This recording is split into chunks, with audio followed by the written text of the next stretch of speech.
حسنت جميع خصاله صلوا عليه وآله لا إله إلا الله لا إله إلا الله لا إله إلا الله لا إله إلا الله لا إله إلا الله لا إله إلا الله لا إله إلا الله لا إله إلا الله سدت جنة বানাইলা মনের মতো করে সাজাইলা সদ্দত জন্নত বানাইলা মনের মতো করে সাজাইলা আল্লাহর হুকুম হইয়া গেল জন্নত নহি দেখিলা লা ইলাহা ইল্লাল্লাহ লা ইলাহা ইল্লাল্লাহ লা ইলাহা ইল্লাল্লাহ মুহাম্মাদুর রাসূলুল্লাহ সুবহানাকা লা ইলমা লানা ইল্লা মা 'আল্লামতানা ইন্নাকা আনতাল আলীমুল হাকীম निगाह मोमिन से तो बदल जाती है तकदीर निगाह मोमिन से तो बदल जाती है तकदीर ए बंदा की क़ुव्वत नहीं कुदरत का इशारा ए बंदा की क़ुव्वत नहीं कुदरत का इशारा ऐ बंदा ये खुदा चाहोगा उनके मुलाकात जल्दी से अब बैठे सुनो हज़रत की नसीहत जल्दी से अब बैठे सुनो हज़रत की नसीहत अल्हम्दुलिल्लाह अल जमिया तरबियतुल उम्मा महिला मदरसा এর উদ্যোগে 3 দিন ব্যাপী তাফসীরুল কোরআন মাহফিলের সমাপনী দিনের সমাপনী অধিবেশনে উপস্থিত হযরত উলামায়ে কেরাম আমার সামনে উপবিষ্ট আল্লাহ পাক রব্বুল আলামিনের আশিকিন যাকিরিন মুহিব্বিন মুরাব্বিয়ান ইলম পর্দার অন্তরের অবস্থানরত সম্মানিতা মা ও বোনেরা চলুন সর্বপ্রথম সৃষ্টির মহান স্রষ্টা দয়াময় রব্বুল আলামিনের দরবারে শুকর আদায় করি যে রব্বুল আলামিন আমাদেরকে আজকে 3 দিনের সমাপনী দিনে সমাপনী অধিবেশনে আল্লাহ পাক রব্বুল আলামিন জান্নাতের বাগানে উলামায়ে কেরামের মজলিসে তথা গুনাহ মাফের মজলিস আল্লাহ তাআলা আসার জন্য সুযোগ করে দিয়েছেন এজন্য আমরা খুশি নাকি বেজার আল্লাহ আমাদের প্রতি খুশি হন বলুন আমিন জবান খুলে কালিমাতু শুকর আদায় করি বলি আলহামদুলিল্লাহি রাব্বিল আলামিন মুহতারাম হাজরিন আজকে এই জায়গায় 3 দিন ব্যাপী এই তাফসীরুল কোরআন মাহফিলের সমাপনী দিনে আমরা দেখি চতুর্দিকে বাজার দোকানে মানুষের অভাব নাই কিন্তু আজকে এই জায়গায় কোরআনের মাহফিল যে জায়গায় বসলে মুনাজাত পর্যন্ত থাইকা মাওলার কাছে তওবা করলে মাওলা জীবনের গুনাহগুলো মাফ করে দিবেন তাহলে আমাদের লাভ না ক্ষতি জুড়ে বলেন লাভ আমরা লাভটা চাই না আর এটা যদি নগদ নগদ হইতো তো ঠিকই চাইতাম ঠিক কি না আর ওইদিকে টাকা দেখবেন চতুর্দিকে বাজারে দোকানে মানুষের অভাব নাই আসলে এখন মানুষ তাই দুনিয়া বিকালী দুনিয়ার মোহাব্বত দিলের ভিতরে ঢুকে গেছে যার কারণে মানুষ দুনিয়ার পিছু নিয়ে ঘুরে। যাই হোক, আমি আপনাদেরকে বলবো, হাদিসে পাকে পয়গম্বরে আরবি বলেন, ইন্নামাল আমালু বিল খাওয়াতিম, বান্দার জন্য সর্বশ্রেষ্ঠ আমলটাই হবে নির্ভরযোগ্য। তো আমাদের আজকে সমাপনী দিনে, শেষ দিনে, 3 দিনের শেষ দিনে মাওলার দরবারে যদি শেষ পর্যন্ত থাকিয়া মুনাজাতে আল্লাহকে ডাকিয়া চোখের পানি ফেলাইয়া তওবা করি, আশা করি আল্লাহ আমাদের তওবা কবুল করবেন। মুহতারাম হাজিরিন, যারা এখন এদিক সেদিক ঘোরাফেরা করতেছেন, ঘোরাফেরা না করিয়া মাহফিলে চলে আসুন। এটা কোরআনের মাহফিল। কিসের মাহফিল? কোরআনের মাহফিল। এই জায়গায় বসলে গুনাহ মাফ হয়, শয়তান নারাজ হয়। আসলে আমরা এখন শয়তানকে খুশি করি, ঠিক আছে না? এসো কোরআনের ছায়া তলে, এসো কোরআনের ছায়া তলে, রাসূল আমার ডেকে বলে, কোরআন হাদিস মেনে নিলে জান্নাতের দরজা যাবে খুলে। এসো কোরআনের ছায়া তলে। ভাই, যারা এদিক সেদিক ঘুরতেছেন, কোরআনের ছায়া তলে চলে আসি। এসো কোরআনের ছায়া তলে, এসো হাদিসের ছায়া তলে, এসো কোরআনের ছায়া তলে, এসো হাদিসের ছায়া তলে, রাসূল আমার ডেকে বলে, কোরআন হাদিস মেনে নিলে জান্নাতের দরজা যাবে খুলে। এসো কোরআনের ছায়া তলে। খারাপ লাগতেছে না আপনাদের? ছুটে আই শাহজালালের নির্ভীক সৈনিকেরা, কথন্দর গোবিন্দর ওই জানাজা মন্ডা গোলা। ছুটে আই শাহজালালের নির্ভীক সৈনিকেরা, কথন্দর গোবিন্দর ওই জানাজা মন্ডা গোলা। অলিদের এই ভূমিতে বিপ্লবেরই মশাল জ্বালা, অলিদের এই ভূমিতে বিপ্লবেরই মশাল জ্বালা। ছুটে আই শাহজালালের নির্ভীক সৈনিকেরা, কথন্দর গোবিন্দর ওই জানাজা মন্ডা গোলা। জোরে বলেন আল্লাহু আকবার। মুহতারাম হাজরিন, এরপরেও যারা এদিক সেদিক ঘোরাফেরা করতেছেন, আল্লাহকে হস্তে মাহফিলের সৌন্দর্য রক্ষার্থে এই জায়গায় এসে বসে যান। তো আল্লাহ পাক রব্বুল আলামিন আমাদেরকে আজকে গুনাহ মাফের একটা সুবর্ণ সুযোগ করে দিয়েছেন। দিছেন কি দিছেন না? দিছেন। এজন্য আমাদের শুকরিয়া আদায় করা দরকার, যে মাওলা এই যে গত 2 দিন এই জায়গায় মাহফিল ছিল, আজকে আছে, আগামীকালকে আবার থাকবে না। অতএব যখন নদীতে ঢল আসে, জোয়ার আসে, তখন মাছ ধরারও কিন্তু একটা উৎসাহ লাগে। লাগে কি লাগে না? আপনাদেরকে লাগেনি? লাগে। তখন কি মানুষ ঘরে বসে থাকে? কি করে? যার কাছে যেটা আছে, যে ধরনের জালি আছে, জাল নিয়ে তুম যায় মাছ ধরতে। ধরে কি ধরে না? অবশ্যই ধরে। কিন্তু আপনি আমার আজকে যেটা সুবর্ণ সুযোগ চাইতেছে গুনাহ মাফের, এদিকে একবার আপনি আমি খেয়াল নেই না, খেয়াল নেই না। শয়তানের ধোঁকায় পড়ে গেছি। এক আল্লাহর ওলি, উনি একজন হয়তো আবেদ ছিলেন, মনে করেন আপনাদের মতো একজন মুরব্বী। উনি মাওলার জন্য এত পাগল, যখন মসজিদের মিনারায় আজানের ধ্বনি মসজিদের মিনার থেকে ওই বান্দার কর্ণদ্বারে গিয়ে পৌঁছে, মসজিদ যখন ওই মসজিদের মিনার থেকে আল্লাহু আকবারের ধ্বনি দেয়, ওই আবেদের কর্ণদ্বারে যখন পৌঁছে, ওই বান্দাটা আর ঠিক থাকতে পারে না, কখন মসজিদে চলে যাইবে।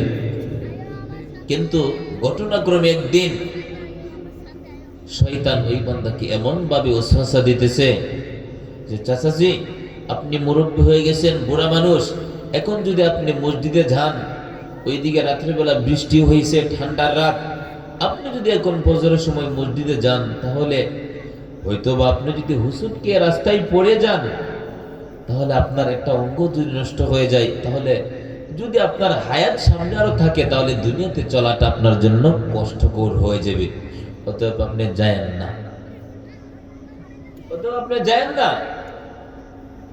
ওই মুরব্বিটি কি বলতেছে, এই তুমি কে, আমাকে এত সুন্দর পরামর্শ দিতেছে, কিন্তু আসলে শয়তানে পরিচয় দিতেছে, আরে না, আমি আপনার পার্শ্ববর্তী এলাকার একজন লোক, আমি আপনার ভালো চাইতেছি। ওই ভদ্র মানুষ ডেকে বলতেছে, আমাকে বুঝাইলে কাজ হবে না, কারণ আমার ভিতরে আমার মাওলার মুহাব্বত আছে, জাহান্নামের আগুনের ভয় আছে, এই জন্য আমার মাওলাকে আমি বলতে পারবো না, আমাকে মসজিদে যাইতে হবে। ওইদিকে মসজিদ থেকে আজান হয়ে গেছে, আল্লাহু আকবার, আল্লাহু আকবার। এমন ভাবে যখন আজান চলে আসে সেখানে আর ঠিক থাকতে পারে না। এবার শয়তানে অনেকক্ষণ বুঝাইলো, পিঠ হাতাইলো, মাথা হাত দিল, হাত বুলাইলো, কিন্তু কোনো কাজে আসে না। না মানিয়ে যখন যাইতে আছে, এবার রাস্তার ভিতরে গিয়ে আবার ব্রেকেট দিছে। চাচাজি, আপনাকে এত বোঝানোর পরেও যাইতেছেন, আজ যাইতেই জন আছেন, ঠিক আছে, আপনাকে কোলে করে দিয়ে নিয়ে আসি, আপনাকে কোলে করে মসজিদ পর্যন্ত দিয়ে আসি। ও চাচাজি কোলে উঠলেন। আরো যে শয়তান ছিল এরা ডেকে বলতেছে, আমাদের লিডার সাহেব দেখি উনি আমাদেরকে আদেশ দিলেন যেন কোনো মানুষ যেন নামাজে যাইতে না পারে, বাধা দেওয়ার জন্য। এখন উনি নিজেই দেখি নামাজে একজনকে নিয়ে দিয়ে আসছেন কোলে করে, ব্যাপারটা কি? পরের দিন যখন আবার সব শয়তানের এক জায়গায় হাজির হইল, বলতেছে, লিডার সাহেব, আপনি দেখি গতকালকে একজন লোককে কোলে করে মসজিদে দিয়ে আসলেন, অতএব আপনি আমাদেরকে না করলেন, নিষেধ দিলেন যে এই পথ থেকে মানুষদেরকে বাধা দেওয়ার জন্য, আপনি দেখি কোলে করে মসজিদে দিয়ে আসলেন, ব্যাপারটা বুঝলাম না। ওই শয়তানের লিডার ডেকে বলতেছে, আরে এই ভদ্রলোকরে অনেকক্ষণ বুঝাইছি, বুঝানোর পর মানতেছে না, না মানার কারণে মসজিদে চলে যাইতে আছে। কই বান্দাটা যদি হাঁটিয়ে মসজিদে যা, তাহলে কদমে কদমে নেকি পাবে, আর কদমে কদমে পা উঠাইবে, আর গুনাহ মাফ হয়ে যাইবে। এই গুনাহ মাফ হয়ে যাইবে আর নেকি পাইবে, আমি এটা চাই না। যার কারণে যদি কদম দিতে না পারে, আমি মসজিদে কোলে করে দিয়ে নিই। বুদ্ধি কিরকম! তো আপনাকে আমাকেও এমন ভাবে ওয়াসওয়াসা দিতে শয়তানে, এই ওই জায়গায় মাহফিলে যাইস না, গেলে কি হবে? আল্লাহ খুশি হয়ে যাবে। আমি শয়তানের তো খুশি হওয়া দরকার, এই জন্য আমি শয়তানকে খুশি করতেছি, তাই না? যাই হোক, আল্লাহ পাক রব্বুল আলামিন আমাদেরকে বুঝদান করুন। জোরে বলেন আমিন। আল্লাহ পাক রব্বুল আলামিন বলেন, বান্দা যখন আমি আল্লাহর দেওয়া নিয়ামত পাওয়ার পরেই শুকর আদায় করে, এই যে একটা মাহফিল পাইলাম, নিয়ামত আপনার আমার জন্য, ওই বান্দার জন্য আল্লাহ নিয়ামত বাড়ায় দেন। এই জন্য কবিও বলেন, শুকর নিয়ামত তাফজু কুনাত, কুফর নিয়ামত আজকা ফাতবিরু কুনাত। আল্লাহ পাক রব্বুল আলামিন বলেন, ওয়ামা খালাকতুল জিন্না ওয়াল ইনসা ইল্লা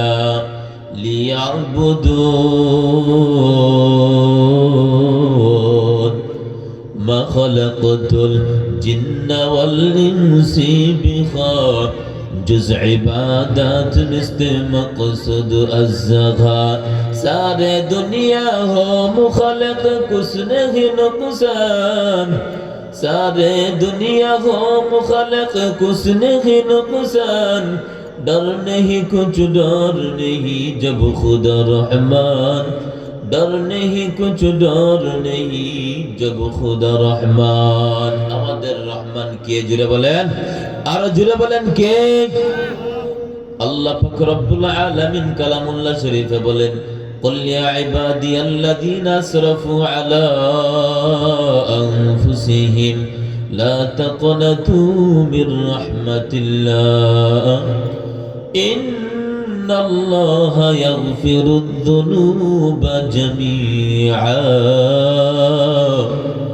ইন্নাহু হুয়াল গফুরুর রহিম।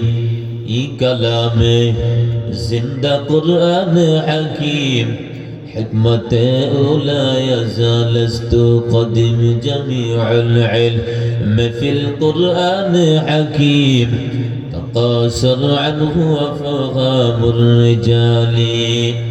আল্লাহ পাক রব্বুল আলামিন বলেন, ও পয়গম্বর উম্মতের জানা দেন, ইয়া ইবাদিয়াল্লাযীনা আসরাফু আলা আনফুসিহিম ও পয়গম্বর উম্মতের জানা দেন, আপনার উম্মতের দল দুনিয়ার জমিনে আসার পর গুনাহের কাজ করবে, অন্যায় করবে, নিজের নফসের উপর জুলুম করবে, নিজের নফসের উপর অত্যাচার করবে। এদেরকে সুসংবাদ জানা দেন, লা তাকনাতু মির রাহমাতিল্লাহ। বলেন আল্লাহু আকবার। আল্লাহ পাক রব্বুল আলামিন বলে, ও পয়গম্বর উম্মতের জানা দেন, দুনিয়ার জমিনের ভিতরে আপনার উম্মতের দুনিয়াতে আসার পর, দুনিয়ার জমিনে আসার পর নফসের ধোঁকায় পড়ে গুনাহের কাজ করবে, নফসের ধোঁকায় করিয়া দুনিয়ার মায়া জালের ভিতরে পড়িয়া দুনিয়ার মায়া জালের ভিতরে আমি আল্লাহকে ভুলিয়া যাই। ওই বান্দারা দুনিয়ার মায়া জালের ভিতরে পড়িয়া আমি আল্লাহকে যখন ভুলিয়া যাইবে, এদের পর সুসংবাদ জানা যান, যারা আমি মাওলার রহমত থেকে সরিয়ে না যায়। আল্লাহ পাক রব্বুল আলামিন বলেন, ইন্নাল্লাহা ইয়াগফিরুয যুনুবা জামিআ ইন্নাহু হুয়াল গফুরুর রহিম। আল্লাহ পাক রব্বুল আলামিন বলেন, ওই বান্দার বান্দিরা যখন আমি মাওলার দরবারে টাকা চাই, আমি আল্লাহ পাক রব্বুল আলামিন মুহূর্তের ভিতরে বান্দার গুনাহ মাফ করে দে। বলেন সুবহানাল্লাহ। আমল সে বনতি है ये जन्नत भी जहन्नम, अमल से बनती है ये जन्नत भी जहन्नम, ए खाक फतरत में नार खैना नूरी, ए खाक फतरत में नार खैना नूरी। এরা নবীর উম্মতের দল। আল্লাহ পাক রব্বুল আলামিন বলে, ও পয়গম্বর উম্মতের জানা দেন। একদিন নবীজি এমন ভাবে বয়ান করতেছেন, নবীজির কি বলতেছে, ও দুনিয়ার মানব, গুনাহ করে ফলাইছো, মাওলার কাছে তওবা করো, মাফ করে দিবে।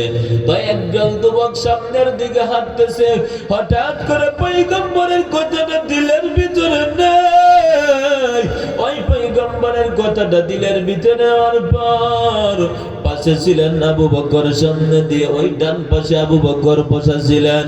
নবীজিকে ডেকে আবু বকরকে ডেকে বলতেছে, আবু বকর, নবীজি দেখলাম বয়ান করলো, বান্দা যদি দুনিয়ার জমিনে গুনাহের কাজ করে, ওই গুনাহের কাজ করিয়া যদি মাওলার কাছে তওবা করে নেয়, ওই মাওলা বুঝি বান্দার গুনাহ মাফ করে দেয়।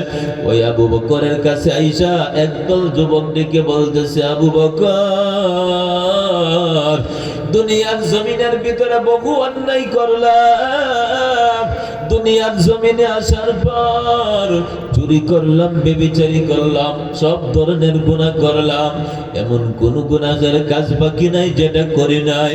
আমাদের জন্য কি তাহলে মাফের কোনো ঘোষণা আছে কিনা? নবীর কাছে যদি একবার বলছেন, রে আবু বকর, ওই আবু বকর ডেকে বলতেছে, পয়গম্বর, একদল যুবক আপনার বয়স হইলে আপনার কাছে হাজির গো পয়গম্বর। নবীজিকে বলতেছে, আবু বকর, ওরা কি চায়? আবু বকর ডেকে বলতেছে, পয়গম্বর, দুনিয়ার জমিনে আসার পর এরা বহু অন্যায় করলো, গুনাহের কাজ করলো, এদের জন্য কোন মাফের ঘোষণা আছে কিনা ওরা জানতে চায়। আল্লাহর পয়গম্বর বলেন, ও আবু বকর, আমার আল্লাহ ঘোষণা করে দিলেন, লা তাকুনতু মির রাহমাতিল্লাহ। আল্লাহর পয়গম্বর জানালেন, আবু বকর, এদেরকে জানা দেন, আমার আল্লাহ পাক রব্বুল আলামিন বলেন, বান্দা যদিও বা গুনাহের কাজ করলো, বান্দা যদিও বা নাফরমানি করলো, চুরি করলো, ডাকাতি করলো, ব্যভিচারী করলো, এদেরকে জানা দেন, আমি আল্লাহর কাছে যদি এক ফোঁটা পানি ফলাইয়া ওই রাত্রিটা যখন গভীর হয়ে যায়, দুনিয়ার জমিনের মানুষের ঘরের দরজাগুলো আস্তে আস্তে বন্ধ হয়ে যাইতে থাকে। আমার আল্লাহ ডেকে বলে, ও পয়গম্বর, আমার উম্মতের জানা দেন দুনিয়ার জমিনের রাত্রিটা যখন গভীর হয়ে যায়, দুনিয়ার জমিনের মানুষের ঘরের দরজাগুলো বন্ধ হয়ে যায়, কিন্তু আমি আল্লাহ এমন রহমান, আমি আল্লাহ এমন রহমান, দুনিয়ার মানুষের দরজাগুলো আস্তে আস্তে বন্ধ হয়ে যায়, আর আমি আল্লাহ পাক রব্বুল আলামিনের দরজাগুলো আস্তে আস্তে খুলতে থাকে। বলেন সুবহানাল্লাহ। রব্বি আল্লাহ লা ইলাহা গায়রুহু ওয়া নবী মুহাম্মদ মুস্তাফা। রব্বি আল্লাহ লা ইলাহা গায়রুহু ওয়া নবী মুহাম্মদ মুস্তাফা। এর নবীর উম্মতের দল আল্লাহ পাক রব্বুল আলামিন বলে, ও বান্দা, দুনিয়ার জমিনের ভিতরে আসার পর দুনিয়ার মুহাব্বত দিলের ভিতরে ঢুকাইলা, একবার তো আমি মাওলার মুহাব্বতটা দিলের ভিতরে ঢুকাও না। আল্লাহর পয়গম্বর বয়ান করে, এমন সময় ওই বয়ানটা শুনতেছে হযরতে আবু বকর।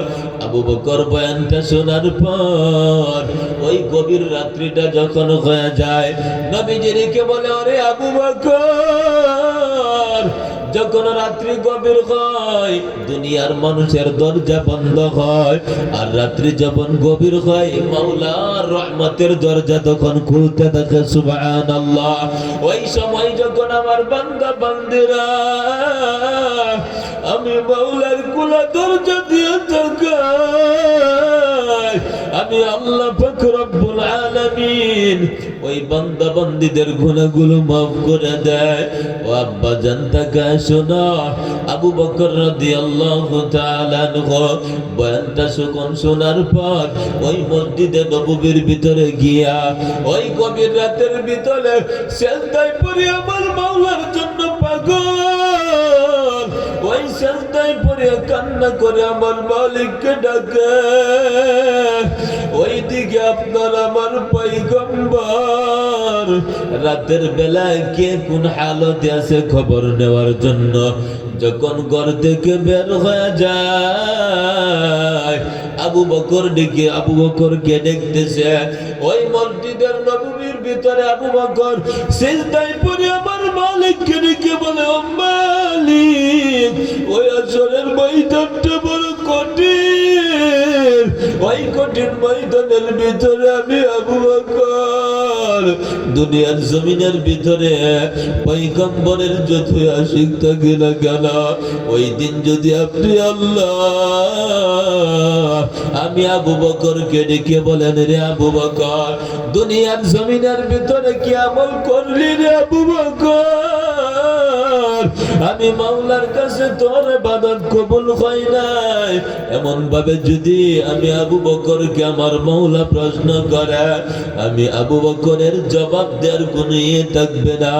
এই জন্য নবীজির বয়ান শোনার পর আমি সিজদায় পড়ে আমার মাওলাকে ডাকি। কখন জানি আবার একটা ডাক আমার মাওলার কাছে পছন্দ হয়, ওই ডাকের উসিলা আমার মাওলা আমাকে মাফ করে দিবে সেই ভয়। ও আব্বা জান, টাকা শোনো রে আব্বা জান, আজকে তোমার দুনিয়ার জমিনের ভিতরে হায়াতের জিন্দেগি চলতেছে। কাহারো হায়াত হয়ে গেছে 50, 60, 70 বছর, এমন হায়াত চইলা যাইতেছে রে আব্বা জান। আজকে তুমি মাওলার দিকে পাগল হও নাই, আজকে তুমি মাওলার দিকে পাগল হও নাই, নবীজির আদর্শের দিকেও ছুটে চলো নাই, দুনিয়ার মুহাব্বত দিলের ভিতরে ঢুকাইলা রে আব্বা জান। এই দুনিয়া কিন্তু তোমাকে একদিন ওই জমিনের ভিতরে, ওই দুনিয়া কিন্তু আপনাকে একদিন জাহান্নামে নেবে। পয়গম্বরে আরবি ডেকে বলেন, হুব্বুদ দুনিয়া রাসু কুল্লি খাতিয়া। এই বাবা, দুনিয়ার মুহাব্বতটা হইল তোমার গুনাহের সবচেয়ে মূল জায়গাটা। ও আব্বা জান, দুনিয়াকে পিছনে ফেলাও, মাওলার প্রেম দিলের ভিতরে ঢুকাও। এই দুনিয়ার প্রত্যেকটা মানুষ হলো একটা পাগল। ও বাবা, সবাই এক একজনের জন্য পাগল। দুনিয়ার ভিতরে একজন মানুষ আছে যারা মাওলার জন্য পাগল। কেউ আছে সৌন্দর্যের পাগল, কেউ আছে আসমান ওই জমিনের জন্য পাগল, নিজের সম্পদের জন্য পাগল, বিবি বাচ্চার জন্য কেউ পাগল। এমন একদম মানুষ আছে যারা আমার মাওলার জন্য পাগল। আল্লাহ পাক রব্বুল আলামিন ওদের ব্যাপারে রেখে বলবে, ওই হাসরের ময়দানে ওদেরকে হাজির করবে। হাজির হয়ে আমার আল্লাহ ডেকে বলবে, ও ফেরেশতার দল, কই আমার নেক আমল করবে বলে আশিক পাগলের দল। দুনিয়ার জমিনের ভিতরে আমি মাওলাকে পাওয়ার জন্য ওই আশিকের দল কত রাত ঘুমায় নাই। দুনিয়ার জমিনের ভিতরে আমি মাওলাকে পাওয়ার জন্য ওই পাঁচগাঁও নতুন বাজারের জমিন, এই জমিনে আইসা খোলা মাঠের ভিতরে আমি মাওলাকে পাওয়ার জন্য, আমি মাওলাকে পাওয়ার জন্য ঠান্ডার ভিতরে এই জায়গায় ঘুমায়। এমন ভাবে মাওলার জন্য বলবে, আমার মাওলা ওই দিন ডেকে বলবে, কই আমার আশিকের দল, আমার আশিক পাগলের দল কই? আল্লাহ পাক রব্বুল আলামিন বলবে, পাগলেরা আমার আশিক কই? ফেরেশতারা ডেকে বলবে, ও মালিক, আপনার আশিক পাগল আবার কেলা? আল্লাহ পাক রব্বুল আলামিন বলবে, ও ফেরেশতার দল, দুনিয়ার জমিনের ভিতরে আমি মাওলাকে পাওয়ার জন্য এমন আশিক পাগল আছে যারা আমি মাওলাকে পাওয়ার জন্য খাবারের ভিতরে গিয়েও আমি মাওলাকে পাওয়ার জন্য খুঁজে, বাজারে গিয়ে আমি মাওলার জন্য পাগল, খেতে কামারে গিয়ে কাজ করতে গিয়ে আমি মাওলার জন্য পাগল। আল্লাহ পাক রব্বুল আলামিন বলবে, ও ফেরেশতার দল, ওই বান্দাদেরকে আমি মাওলার কাছে পৌঁছায়া দাও। আল্লাহ পাক রব্বুল আলামিন বলবে, ও ফেরেশতার দল, ওই বান্দার জন্য, ওই বান্দা বান্দীদের জন্য জান্নাত পর্যন্ত রাস্তা প্রশস্ত করে দাও। বলেন সুবহানাল্লাহ। আরে আব্বা জান, তাকে শোনো, দুনিয়ার জমিনের ভিতরে এখন আপনার বড় তাজা শরীর চলতেছে, এই শরীরটা দিয়ে মাওলাকে একবার কেন ডাকো না রে বাবা? আল্লাহ পাক রব্বুল আলামিন বলে, ও দুনিয়ার মানুষ, এখন যদি দুনিয়ার জমিনের ভিতরে আমি আল্লাহকে একবার আল্লাহ বলে ডাক দাও, আল্লাহ, জোরে বলেন আল্লাহু আকবার, আরো জোরে বলেন আল্লাহু আকবার। আল্লাহ পাক রব্বুল আলামিন বলবে, ও পয়গম্বর, উম্মতের জানা দেন, আপনার উম্মতের দলেরা যদি একবার দুনিয়ার জমিনের ভিতরে আমি আল্লাহকে খুশি করার জন্য একবার আল্লাহ বলে ডাক দেয়, আমি আল্লাহ পাক রব্বুল আলামিন ওই বান্দা বান্দীদের ডাকে 70 বার জবাব দেই। বলেন সুবহানাল্লাহ। কিন্তু বাবা, টাকা শোনো, আজকে তুমি যদি একবার ডাক দাও, মাওলা 70 বার জবাব দেয়। যদি গুনাহ নিয়ে কবরে যাও, ওই কবরটা তোমার জন্য বড় ভয়ানক জায়গা গো বাবা, ওই কবরটা তোমার জন্য বড় কঠিন ভয়ানক জায়গা। ওই কবর গিয়া যখন তুমি গুনাহ নিয়ে যখন কবরে যাইবারে আব্বা, ওই সময় মাওলাকে 70,000 বার ডাকলেও মাওলা একবারও জবাব দিবে না। কেন হে মুমিন ভাই জানো, দুনিয়ার জমিনে তোমাকে বড় লম্বা হায়াত দিয়েছে আমার আল্লাহ, এই হায়াতের জিন্দেগি তুমি কেমন ভাবে কাটাইলা? একবার এখন ডাক দিলে মাওলা 70 বার জবাব দে। আর গুনাহ নিয়ে যদি কবরে যাও রে বাবা, ওই সময় 70,000 বছরও যদি মাওলাকে ডাকো, আমার মাওলার একবার ওর জন্য ডাকে সারা পাইবা না। আল্লাহ পাক রব্বুল আলামিনের দরবারে ওই জাহান্নামীরা ওই দিন ডেকে বলে, বলবে ও জাহান্নামের দল, দুনিয়ার জমিনের ভিতরে আমি মাওলাকে পাওয়ার জন্য তোমরা চেষ্টা করো না, অথচ আমি মাওলাকে পাওয়ার জন্য তোমাকে কিতাব দিয়ে দিলাম, আমি মাওলাকে পাওয়ার জন্য তোমার উপর কিতাব দিয়ে দিলাম, আমি মাওলাকে পাওয়ার জন্য আমার পয়গম্বরকে বার্তাবাহক হিসাবে দিয়ে দিলাম রে বান্দা। একবার তো চিন্তা করলে না, আমি মাওলার যে একটা জাহান্নাম বানায় রাখলাম, ওই জাহান্নামের আগুন বড় কঠিন। ও আব্বা জান তাকে শোনো, ওই জাহান্নামের আগুনটা কেমন কঠিন রে বাবা, তাকে শোনো। যদি আব্বা জান তুমি গুনাহ নিয়ে জাহান্নামে চইলা যাও, কবরে যাও, আল্লাহ পাক রব্বুল আলামিন বলেন ওই জাহান্নামী নেকামল গানে দল, ওই জাহান্নামী বেঈমানের দলেরা, দুনিয়ার জমিনে তুমি সাংসর্যময় জীবন যাপন করছো, দুনিয়ার জমিনের ভিতরে আমি মাওলার বিরুদ্ধাচরণ করছো, দুনিয়ার জমিনে আমি মাওলাকে চিনা নাই, দুনিয়ার জমিনে আমার পয়গম্বরকে চিনা নাই, দুনিয়ার জমিনে আমি মাওলার কোরআনকে চিনা নাও, এগুলাকে পিছে বাদ দিয়ে দুনিয়ার জমিনের ভিতরে চলছ। আজকে জাহান্নামে তোমাদেরকে জাহান্নামের আগুনে জ্বালানো হইবে। ও আব্বা জান তাকে শোনো, ওই দিন জান্নাতীরা জাহান্নামীদের কথোপকথন হইবে। আল্লাহ বলেন ফি জান্নাতি ইয়াতাসাআলুন আনিল মুজরিমিন মা সালাকাকুম ফি সাকার ক্বালু লাম নাকু মিনাল মুসাল্লিন। ওই দিন জান্নাতি জাহান্নামী ওই দল কথোপকথন হইবে। ওই জাহান্নামীরা ডেকে বলবে ও জান্নাতীর দল, দুনিয়ার জমিনের ভিতরে দেখতাম তুমি আমি একই সাথে চাকরি করতাম, দুনিয়ার জমিনের ভিতরে তুমি আমি একই সাথে ব্যবসায়ের কাজে থাকতাম, দুনিয়ার জমিনের ভিতরে দেখতাম তুমি আমি একই অফিসের ভিতরে চাকরি করতাম। আজকে আমি জান্নাতি হয়ে গেলাম, তুমি আজকে জাহান্নামী হয়ে গেলা, কারণ কি? ওই জাহান্নামী না ফরমান ডেকে বলবে ও জান্নাতি ভাই, দুনিয়ার জমিনের ভিতরে তুমি আমি একই সাথে ব্যবসা করতাম, ঠিক আছে, কিন্তু যখন মসজিদের মিনারায় আজান হয়ে যাইত, ওই আজানটা হওয়ার সাথে সাথে তুমি তোমার দোকানটাকে বন্ধ করিয়া নামাজে চইলা যাইতা মাওলার ডাকে। মসজিদের মিনারে যখন আজান হয়ে যায়, তুমি তোমার অফিসটা বন্ধ করিয়া মাওলার প্রেমে পাগল হয়ে সিজদায় লুটিয়া পড়িতা।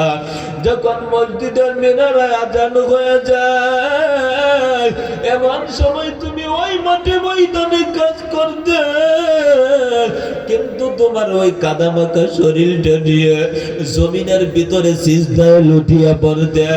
দুনিয়ার জমিনের ভিতরে তুমি একজন নামাজি ছিলা, দুনিয়ার জমিনের ভিতরে তুমি একজন মাওলাকে ডাকনেওয়ালা ছিলা, আর দুনিয়ার জমিনের ভিতরে আমি মাওলাকে ডাকনেওয়ালা ছিলাম না, আমি নামাজিদের অন্তর্ভুক্ত ছিলাম না, আজকে আমি জাহান্নামী হয়ে গেলাম। ও বাবা, শুধু তাই নয়, জাহান্নামে যখন চইলা যাইবারে বাবা, পয়গম্বর আরবি ডেকে বলেন সাউরহিকুহু সুউদা, দুনিয়ার জমিনের ভিতরে যেমন ভাবে পাহাড় আছে, আপনার পাশেই তো আপনার বাড়ির পাশের অনেক বড় বড় পাহাড়, ওই পাহাড়গুলো দেখুন অনেক উঁচু উঁচু পাহাড়, ওই জাহান্নামের ভিতরে এমন পাহাড় থাকবে, ওই পাহাড়ের নাম থাকবে সুউদা।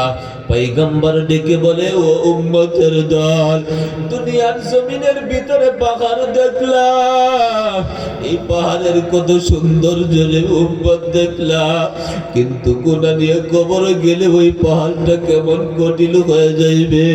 আল্লাহ পাক রব্বুল আলামিন নবীকে জানা দাও, পয়গম্বর উম্মতের জানা দেন, যদি আপনার ওই উম্মতের দলেরা গুনাহ নিয়ে কবরে চইলা যায়, ওই গুনাহের কারণে আমি আল্লাহ পাক রব্বুল আলামিন ওই জাহান্নামীদেরকে কেমন ভাবে শাস্তি দিব। ও আব্বা জান তাকা শুনো রে বাবা, ওই গুনাহগারদেরকে দুই হাত এমন ভাবে টান দিয়ে লটকাইবে, দুই হাতের ভিতরে আগুনের জিঞ্জির লাগাইবে, দুইজন ফেরেশতা ওই পাহাড়ের উঁচু দিকে জাহান্নামীকে টান দিবে, আর একজন ফেরেশতা পিছন দিক থেকে আগুনের হাতুড়া দিয়ে পিটাইতে থাকবে। এমন অবস্থায় ওই পাহাড়ের চূড়ায় 70 বছর লাগবে ওই পাহাড়ের উপরে উঠতে। ওই পাহাড়ের উপরে যখন 70 বছরে উঠে, আল্লাহ পাক রব্বুল আলামিনের দরবারে ফেরেশতাদেরকে বলবে, আল্লাহ এই জাহান্নামীকে 70 বছর পরে আজকে ওই জাহান্নামের উপরের ভিতরে উঠাইলাম। ও বাবা, শুধু তাই নয়, নবীজিকে বলে, উম্মত তাকে শোনা, পাহাড়টা কেমন গরম হইবে। একটা হাত যদি ওই পাহাড়ের ভিতরে এমন ভাবে লেগে যায়, সঙ্গে সঙ্গে ওই তাপে হাতটা গলিয়া পইরিয়া যাইবে রে আব্বা, ওই কঠিন আগুন। একটা পা যদি ওই পাহাড়ের ভিতরে লাগে, সঙ্গে সঙ্গে তোমার পাটা গলিয়া যাইবে। যখন গলিয়া যাইবে, আমার আল্লাহ আগের মতো আবার করিয়া দিবে। এমন ভাবে চলতেই থাকবে 70 বছর গিয়ে তুমি ওই পাহাড়ের উপরে উঠবে। যখন উপরে গিয়ে উঠবে, আল্লাহর দরবারে ওই ফেরেশতারা ডেকে বলবে, আল্লাহ এই নাফরমানকে 70 বছরে জাহান্নামের উপরে উঠাইলাম। আল্লাহ পাক রব্বুল আলামিন বলবে, ও ফেরেশতার দল, এই নাফরমানকে আবার লাঠি মারে ফেলায়া দাও। ও আব্বা জান, তাকে শোনা, এই জাহান্নামীকে আবার লাঠি মারে পিছনে নিচে ফেলায়া দিবে। আবার 70 বছরে এমন ভাবে উঠাইতে থাকবে, ওই জাহান্নামী ফেরেশতাকে ডেকে বলবে, ও ফেরেশতার দল, আমার আল্লাহকে একবার বলো, ওয়ানাদাউ ইয়া মালিকুল ইয়াকদি আলাইনা রাব্বুক ক্বালা ইন্নাকুম মাকিতুন। ওই জাহান্নামের ফেরেশতা মালিককে ডেকে বলবে, ও মালিক, আমার মাওলাকে একবার বলো, রে মালিক, আমার আল্লাহ যেন আমাদেরকে মৃত্যু দিয়ে দেওয়ার কষ্ট সহ্য করতে পারিলা। ও যুবক ভাইরা, ও পর্দার অন্তরালের আম্মা জান, দুনিয়ার জমিনের হায়াত কেমন ভাবে কাটাই দিছ। আমার মাওলা যদি হিসাব নাই, তোমার হিসাব দেওয়ার কোনো প্রশ্নের উত্তরেই থাকবে না রে বাবা। অতএব দুনিয়ার জমিনে মাওলা যেমন ভাবে পাঠাইলা, মাওলা ইবাদত করার জন্য করতে থাকো। ও আব্বা জান, শুধু তাই নয়, পয়গম্বর আরবি ডেকে বলে, এ উম্মতের দল, তাকায় শোনো, দুনিয়ার জমিনে নাফরমানি করিয়া যদি কবরে যাও, আরো কেমন কঠিন শাস্তি হইবে। ওই জাহান্নামী নাফরমানকে, ও বাবা, দুনিয়াতে এখন আপনি আমি কত সুন্দর সুন্দর পোশাক পরিধান করি, ওই পোশাকের ভিতরে কত ধরনের রং বেরঙের কালার করি রে আব্বা জান। ওই সময় আমার আল্লাহ জাহান্নামী বেঈমান নাফরমানদেরকে আল্লাহ ফেরেশতাকে ডেকে বলবে, ও ফেরেশতার দল, এই নাফরমানকে, ওই নাফরমানকে আলকাতরার পোশাক পরিধান করে দাও, আলকাতরার পোশাক পরিধান করে দাও। নবীজি একদিন লিখে বলতেছে, আল্লাহ আলকাতরার পোশাক কি জন্য পরানো হইবে? আমার আল্লাহ ডেকে বলে, ওই আলকাতরার ভিতরের পোশাকটা কি জন্য পরানো হইবে জানো? ওই আলকাতরার ভিতরে আগুনটা বেশি পরিমাণে জ্বলে, ওই আগুনটার এক পাশে ধরায় দিলে তামামটা শরীর মুহূর্তের ভিতরে গলিয়ে পড়িয়া যাইবে রে বাবা। ওই জাহান্নামের আগুন কত কঠিন। আমার আল্লাহ মালিক ফেরেশতাকে ডেকে বলবে, ও মালিক, ওই জাহান্নামের আগুনটাকে উত্তপ্ত করো, ওই জাহান্নামের আগুনটাকে আমার আল্লাহ মালিক ফেরেশতাকে দিয়ে উত্তপ্ত করাইব 1000 বছর। জোরে বলেন কয় হাজার? আরো জোরে বলেন কয় হাজার? 1000 বছর ওই জাহান্নামের আগুনকে উত্তপ্ত করাইবে, জ্বালাইবে। 1000 বছর পরে ওই জাহান্নামের আগুনটা সাদা থেকে লাল বর্ণ হয়ে যাইবে। লা ইলাহা